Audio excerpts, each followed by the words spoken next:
වෙන කිසිම දෙයක් ඔළුවට ගන්න ඕනේ නැහැ. අපේ අම්මයි තාත්තයි නැගිටපු විදිහ හිතන්න.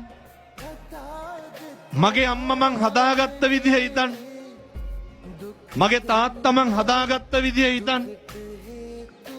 අම්මලාට ડિප්‍රෙෂන් නැහැ විදිහ නැහැ. ඒක අරමුණක් තියෙනවා. වැටෙන්න නෙමේ ඒ අරමුණ තියෙන්නේ නැගිටින්න. ජීවිතේ වැටෙන්න හේතු 1000ක් තියෙනවා. ආර්ථිකමය ප්‍රශ්න. ස්වාමි පුරුෂයා නැති වුණාම නේ ගැහණියෙකුට තනියම ජීවත් වෙන්න අමාරුයි නේ. අසත්පුරුෂ පිරිමින්ගෙන් කොච්චර නොබිනා යෝජනා එනවද?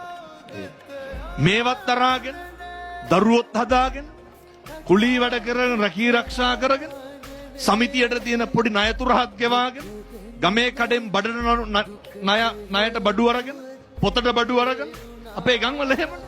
ඒ ටිකත් කොහොම හරි ගෙවාගෙන කෝ ડિප්‍රෙෂන්. මොකක්ද ඔය අම්මගේ ඔළුවේ තියෙන එකම දේ මොකක්ද? දරුවෝ ටික ලොකු මහත් කරන එක විතරයි. මතක තියාගන්න. අර හිත ඇත්නම් පත කුඩාද කියන්නේ. හිතමයි පුතේ බලපාන්න. එක අරමුණක් මත ධෛර්ය සම්පන්න වෙන්න. එක අරමුණක් මත අදිෂ්ඨානශීලී වෙන්න.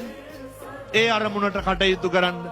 ඒ අරමුණු ජය ගන්න මේ තරුණ මහත්තුරුන්ට මේ පුරපසලක් 15ක් පොය දවසේ තුරුණන්ගේ ආශිර්වාදය ලැබේවා කියලා අපි ප්‍රාර්ථනා කරමු.